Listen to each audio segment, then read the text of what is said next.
you've been on the streets. Yes. I just want to throw up your Instagram here and show folks like everything that you've been up to. Just reporting from the ground. I know for a number of outlets, and you've it's just been excellent. And also you've had your press pass, right? You've had your press pass. Now I lost you.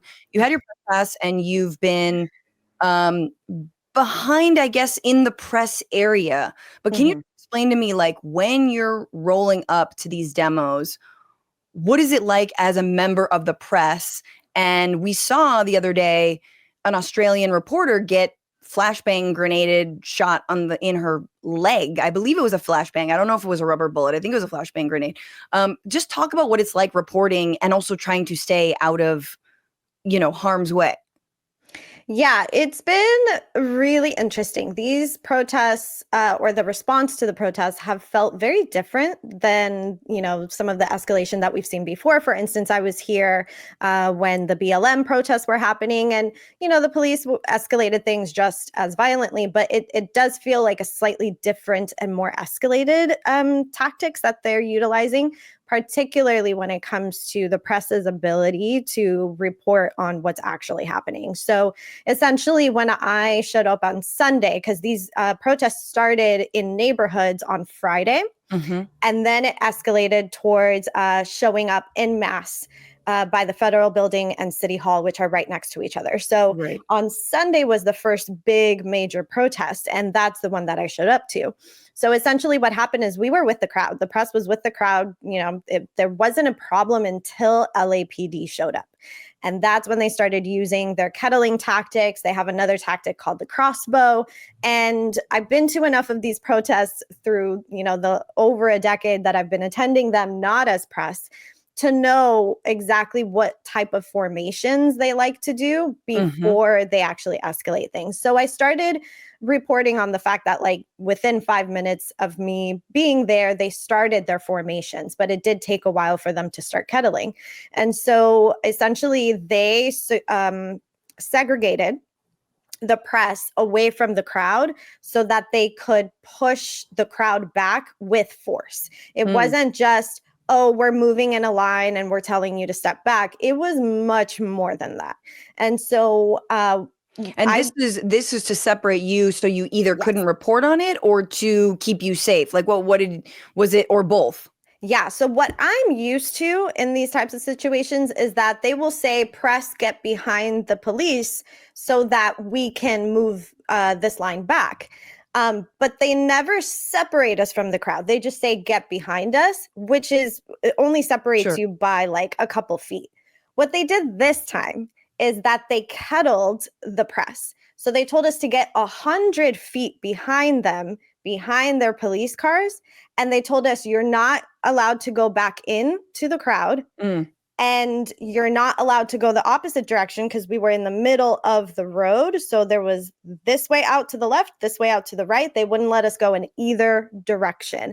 And they wouldn't let us go in, like, right behind them so that we could actually continue recording. Let's show a little bit of that moment here. I think it's this one. I don't know what to say. So literally, I'm kettled in with all of the press. I have my press pass. And they won't let us get any closer to the crowd. So the crowd is back here. They're threatening press with arrest. And literally all of us are like, okay, how are we supposed to get footage of what's happening if you're separating us? So this is essentially what happens, is the police then become agents of suppression, because now we are not allowed to report on what's happening there. How am I supposed to report on what's happening there if they separate us? This makes no sense. This so-called democracy is not. So that's just one of the pieces of kind of live reporting. Sorry, I keep doing this to us. But I wanted to talk to you about, the LAPD specifically, because initially I think it was Saturday night that the LAPD put out a statement saying thank you to the protesters for keeping, the peace and on. And at that point, even, Mayor Bass was also a little bit like, hey, so long as the protesters are peaceful, da da da da. And there was like this, this sort of implication that all of the onus, I mean, it always is, but that the onus on the demonstrators. So you're saying that actually LAPD were the ones to escalate even before, I mean, National Guard didn't come on the scene until that Sunday, but can you just, talk to me about like even just like where the LAPD are versus where the National Guard has been? Yeah. So initially, when I got there, the crowd had already been protesting right in front of the National Guard, which was at a specific drop-off zone of the federal building. Right. So that's where everybody are being held. Exactly. So that's where everybody was initially. And they were feet from each other, but there was no escalation until they decided to escalate it. So moments before I even got to the scene, somebody sent me video of how the National Guard were the ones that were escalating things, pushing people to the ground, that kind of thing.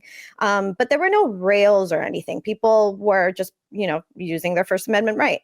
And then once the LAPD got there, then it was another form of escalation. So this idea that it's specifically the protesters who have the responsibility of things not becoming violent is a farce, because a lot of what people are doing are literally just yelling. Like, that's the most amount of violence that I have personally seen. It's the crowd doesn't get riled up until they are instigated by these people.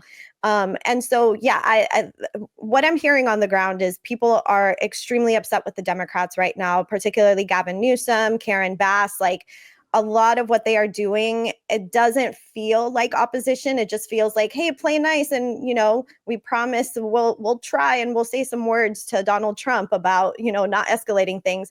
But what has happened is technically illegal, right? The National Guard should not be allowed to come and work against civilians without the specific approval of the governor. And he has said, I have not approved this. So what else are they doing other than giving lip service? So for people on the ground, that's where the escalation is coming from. They feel like they have been consistently let down by the Democrats. Can you just talk about, I mean, maybe before you talk about that, let's just show, your report from outside the federal building or one of the, that's these detention centers. So here you are showing this is the National Guard specifically. Donald Trump deployed the National Guard on the city of Los Angeles, causing thousands to show up on the streets. They already had tear gas sprayed. So here you can kind of see them. That sound is, what is that sound? Is that sound a rubber bullet? Is that sound a flashbang? Sounds like a rubber bullet. The quick ones are the rubber bullets. The flashbangs are extremely loud and sound more like a gunshot. Right. Directly after this incident, the crowd became visibly upset and the LAPD was called out. So essentially they're kettling everybody so that it becomes a lot easier to arrest people. And this is essentially where everyone's problems begin.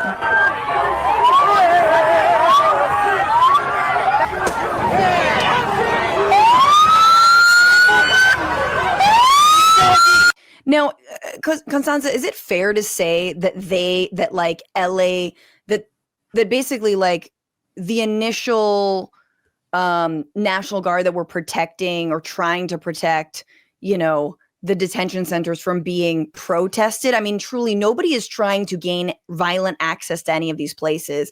But it's fair to say that they felt like overwhelmed by the protesters, and that's when they called in LAPD. I mean, it seems like that's what happened on Friday, where it was like, a number of workers were held, I believe, inside of their workplace, which is like in the fashion district, like a garment factory, effectively. Yeah. Or not a factory, but like a store. They're held there. People are protesting outside.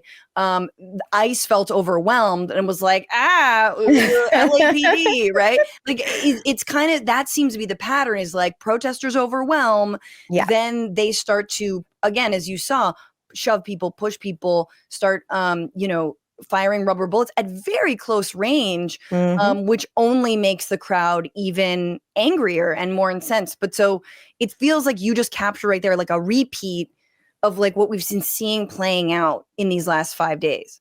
100%. And one of the things that's really interesting for me specifically as a reporter, I have gone to the federal building multiple times to do stories, to record B-roll, things like that for different stories that I've done. And they have security there. They will not let you get close. Just as a civilian on a normal Tuesday, they will not let you get close. I remember there was a very, very small demonstration about 5 months ago when I was doing a story on the border and how migrants were preparing for the Trump administration's policies. And even just the 3 demonstrators that were in front of me holding up their signs, we were getting security guards like starting to circle us, and we were like on the sidewalk. We weren't even right next to them. We were on the sidewalk, and we were very vigilant, like, okay, hopefully they don't, come in and start doing stuff. So they already have security at this building. It's not like they had to call LAPD because they had no one there. There are at least 100 people that are securing that area. So I found that very, very interesting that they felt like they needed additional protection. Right. And I do think that Gavin Newsom and Karen Bass changed their tune once Trump was like, oh, also the Marines, not just the National Guard, but also the Marines. Which there is not actually precedent for, in addition to the fact that Gavin Newsom as governor never asked for the National Guard to be deployed anyway. But I just want to play you because Pete Hegseth happened to be in front of Congress and the Senate earlier today, and he was asked explicitly about the situation in Los Angeles, and just sort of listen to him flail on this specific question of like, hey, what is the provision that says you can do this? Just specifically, Mr. Secretary, what is the authority that the administration is using to deploy active duty Marines to California neighborhoods? What authority?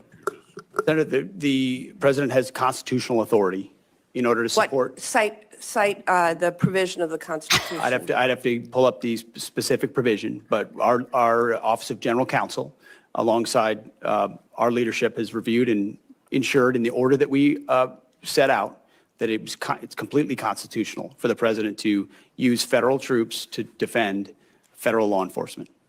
Look, I'd like to know the specific constitutional statutory authority. The president made it clear that he relied on Section 12406 of Title 10 with regard to the National Guard troops. I need to know the authority that he is relying upon in terms of active duty Marines being deployed to California neighborhoods. Senator, so you'll follow up with me? Yes, Senator, but there's plenty of precedent of active duty troops being used. There we go. So, she gives him an out. She's like, I see that he's invoking this other part in order to send in National Guard, which she didn't even need to give him that out. That's Senator Tammy Baldwin. Yes. And so he kind of relaxes and he's like, oh, we'll get that to you. Yeah. Active duty Marines, we'll get that to you. Speaking of active duty Marines, this was through Breakthrough News put this out, and I thought it was fascinating. This is a Marine. I don't know if she's actually active duty. She is in her fatigues, and she's in Texas, and she's speaking out against basically, and these are, again, here the sort of anecdotal, but that GIs and active duty service members are like, absolutely not. They're calling in their GI rights hotlines, which you can do if you are active duty. You can be a conscientious objector to not deploy to major cities. We know that, Governor Greg Abbott is basically prepping, that state for, active duty Marines. So anyway, take a listen. Why now? It's because the military was called upon innocent protesters. We, in our oath to serve, we serve the people of the United States. The Constitution, these constitutional rights are being stripped and just denied, and the military will not be pawns to that. So I'm calling upon the conscience of military members who served previously and now. We have a conscience, we have mind, and we have a duty and moral obligation to say no and resist evil. Okay. But your boss, Pete Hegseth, rapey drunk Pete, he said there was a constitutional provision, but he's just got to find it. Give him a little bit longer. Give him another handle of vodka, and he'll find it real quick. I do want to ask you about like the reaction, from maybe sticking with the politicians, like, Gavin Newsom is basically trying to, it's hard to separate Gavin Newsom as slimy politician who will reverse course if it seems beneficial, and guy who's trying to do at least something, right? Guy who's trying to do the minimal for the people of California who he represents. So like, it's both. And so let's be real. It's both politically advantageous and also morally correct to stand up in this moment. But I just wanted to, get your reactions, Constanza. And Constanza, by the way, if you're just joining us, is a local reporter here, or is a reporter and is based here in LA, has been reporting from the streets. And here's like what Gavin Newsom had to say, which, let's be real, this was not how he was talking initially. Remember, initially they were like, if you are a violent protester, we will use the full force of the law. Both he and Karen Bass were doing this. And now this is sort of the tack he's taking. His agents are arresting dishwashers, gardeners, day laborers, and seamstresses. That's just weakness masquerading as strength. Donald Trump's government isn't protecting our communities. They're traumatizing our communities. And that seems to be the entire point. California will keep fighting. We'll keep fighting on behalf of our people, all of our people, including in the courts. Just yesterday, we filed a legal challenge to Donald Trump's reckless deployment. That was actually rejected, by the way. That legal challenge, immediately Gavin Newsom lost. So what are you gonna do now, dog? Of American troops to a major American city. Today, we sought an emergency court order to stop the use of the American military to engage in law enforcement activities across Los Angeles. If some of us could be snatched off the streets without a warrant, based only on suspicion or skin color, then none of us are safe.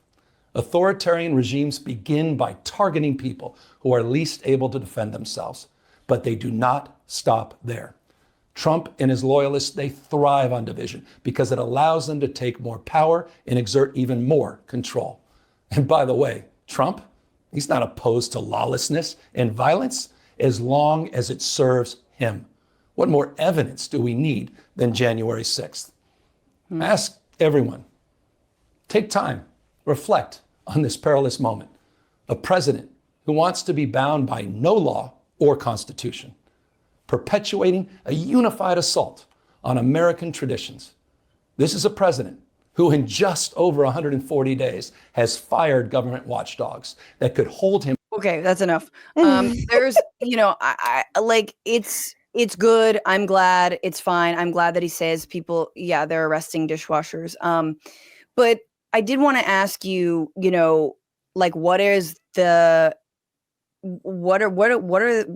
people on the streets, like, what is the feeling when it comes to leaders like Karen Bass and Gavin Newsom? One thing that happened actually just yesterday is that Karen Bass decided, I mean, who knows what the coordination is, but that there should be a curfew from 8 p.m. to 6 a.m., I believe, in downtown Los Angeles, again, where the concentration of the protests are, because that is where people are being sent once they are detained, in large part.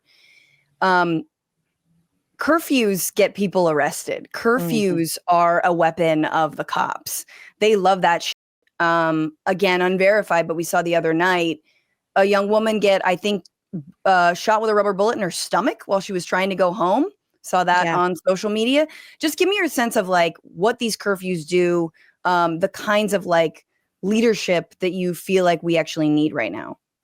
Yeah, I was actually there last night, and I still have the screenshot of, the public service announcement where it says like, bing, bing, bing, you think it's an Amber Alert at first, so you get scared. So I still have that screenshot of, hey, 8 p.m. curfew, don't go out. So yeah, people were very upset with that. It basically gives permission for more arrests to happen, and it emboldens LAPD to become even more violent, just for the crime of being outside. And so yeah, the very interesting thing also is when right as the 8 p.m. curfew hit, there were still thousands of people right in front of the federal building steps. The National Guard began to put on their gas masks. So people started getting very tense. A lot of people that were much younger or had children started to leave, rightly so. And the people who felt like they could take the risk remained, which was thousands of people. Then we Which started. is incredible. I mean, that was what, night 4? You're Yes. talking still thousands of people on the Still. street.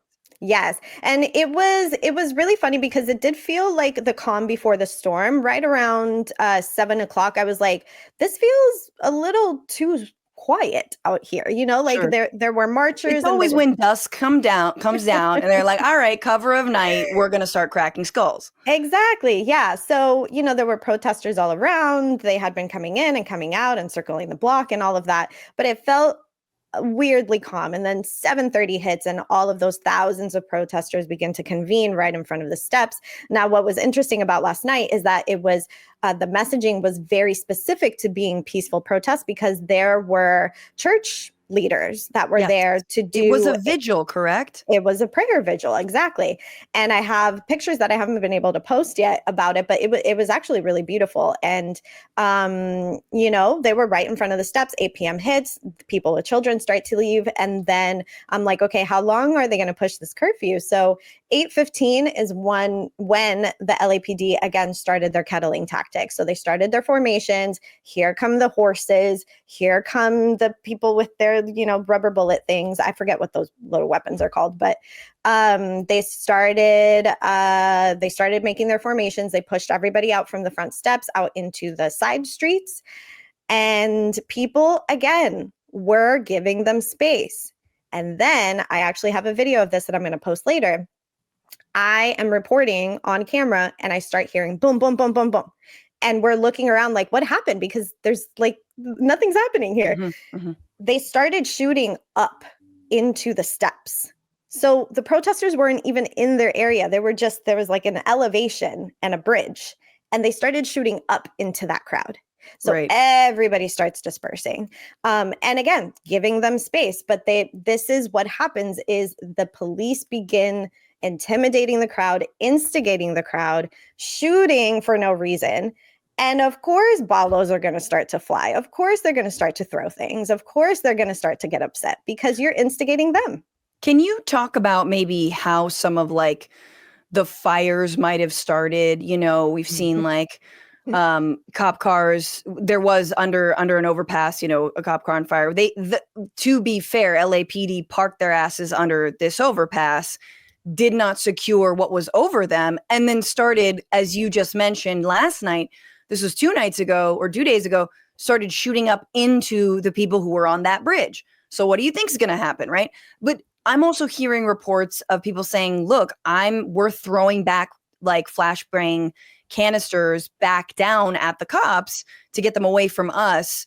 And that might have been sort of the cause of some of the fires. Is that like, again, this is a space of like, even if protesters were lighting things on fire, but can you just talk about some of that?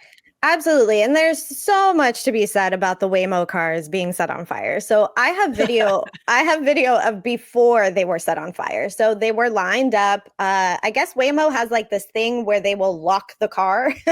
Sure. And so poor little Waymo robots were like parked with their little sirens going off, and they were all full of graffiti. So I have video of them right before they actually were set on fire. So what's happening in this situation is, of course, your car is going to get tagged if what your car represents is the capitalistic, there's a word for it, but if it represents the way capitalism works against the working class. This is LA. It's a car city. People require Uber to get around here because our public transportation sucks. And of course, the Democrats are doing absolutely nothing to make public transportation better and actually work for people. And so, there's a lot of immigrants, there's a lot of migrant communities that either work as drivers or require drivers to get around, to get to their jobs. And what Waymo represents is the taking away of those jobs. Mm-hmm. And so, of course, they're going to be a target for people who are angry and upset, not just about ICE, not just about the weaponization of the National Guard, but about the reason why they are in the state in which they are in. And if you are a country that presents itself as the place to go to for opportunities and a better life, but then you're taking away their jobs, people don't like that. People do not like that. Well, and just remember, this is also a state where our politicians are bought off by the likes of Uber and Lyft and now probably Waymo. There was a massive ballot effort initiative to basically give Uber drivers, like, make them actual full-time employees, which would require them to get benefits from their employers. And I can't remember the exact figures, but absolutely just a funnel of corporate dollars into that campaign to vote no on it. A lot of propagandizing, even of the drivers themselves. And of course, what is it, like 3-5 years later, oh, you're all being replaced. And so absolutely agree with you. It's funny because we all are like, poor Waymo, because they're so they're so faultless, right? And they sort of somehow seem cute. But yeah, they do represent late stage capitalists, do whatever you want with the working class, deprive them of their already precarious jobs.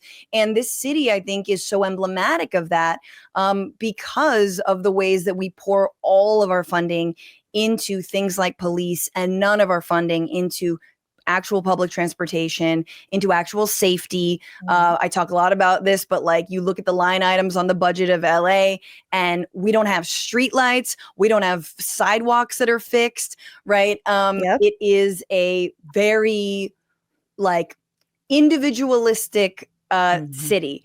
And that's in part what sort of drives us apart, but also, and I feel like I want to just talk to you about this is also what brings us together. And yes, immigrants are Los Angeles. It is so inseparable. The story, the culture, no matter where you are, right? If it's in Boyle Heights, if it's in K-Town, this is a place where fresh off the boat or decades long immigrants live and thrive. And so maybe just, there's this really big line around the foreign flags that are being flown because, we can't see a Mexican flag without being so triggered. Maybe just talk about what the spirit that you've seen, who you've seen out, and what this kind of solidarity with the immigrant community has looked like. Yeah, I mean, these demonstrations are multicultural, cross-racial solidarity movements. I'm seeing flags from all over the world, of course, predominantly from Mexico. We are a border state, but New Mexico. Exactly. But you're seeing Palestinian flags, Puerto Rican flags, Salvadorian flags. You're seeing flags from all over. One thing I really, really want to stress, because there is a sub-commentary on this, specifically when it comes to the Black community not being in solidarity with this moment. From what I'm seeing, this is cross-racial. There are Black folks out, Black Americans, Black Latinos. They're coming from all different sorts of backgrounds. And what I really want to stress here specifically, I'm from the Caribbean, and our siblings in the Caribbean, specifically Haiti and Cuba, just had their temporary protected status revoked, which makes them susceptible to ICE raids and being targeted by ICE. And that is why you are seeing the connection here. That is why you're seeing so many people from so many different backgrounds, because migration affects everyone. All of us know at least one person that is affected by either not being documented or coming to this country and starting over. So that's what I'm seeing. I'm seeing cross solidarity all across the board. Now, what's actually very interesting is because LA is so vast and so spread out, you are seeing a sector of where class and race start to coincide. Because if you go to Beverly Hills, you will see a flag that is not the American flag. It's the Israeli flag that is very proudly being waved around all over Beverly Hills. You go anywhere outside of that, you're seeing Palestinian solidarity, Mexican solidarity, you're seeing working class solidarity. There is a very clear class and racial divide when you go to certain parts of the city. So when it comes to which foreign flags you're flying. Exactly. So people who are saying, you know, oh, this is America, you need to fly the American flag, tell that to Beverly Hills, because they apparently didn't get that memo. I mean, my favorite flag was the American flag with like a Native American on it, like outside of City Hall. And you're just like, yes. Although that also feels awful to see that. But like, because you know, I don't love the American flag. I'm like, you know what? You know, here's my other thing about like, come to California if you're so fucking afraid of the Mexican flag and you think it's somehow in opposition to the, you know, the American flag. I remember during the World Cup in like, 2017 with whatever it was. I think it was actually 15. And I remember it was like USA Mexico were playing, and I'm in the Mission District where I used to live in San Francisco, and like all the Mexicans were like, "Ooh, how do I feel?" And there was like a dude outside the subway with like both the Mexican flag and the American flag, and they were, you know, they're obviously ultimately pulling for. I mean, both teams are like struggling. I think your better bet is with the Mexican national team, if I'm being real. But like, it was so wonderful because it was like this. Like there is nothing anti-American. And of course you would never ask, in fact, you would be called anti-Semitic if you ever asked, you know, someone who was flying the Israeli flag, whether they had an allegiance to Israel, and, you know, whether or not that made them un-American or whether or not they should even be in this country. We all know this is straight racism. And like, not only that, but like, we have to understand what is the reason that Trump is doing this, and the reason that Stephen Miller is doing this is because they are saying that this is an invasion, that we've already been invaded, that your dad, your brother, the person who like is making your food or whatever it is, that person is an invader, that they're dangerous to you. There is no more pretext of like, it's a criminal, it's a this, that. We all know that's bullshit. And that's the other thing that's so horrible about our lack of political leadership, is that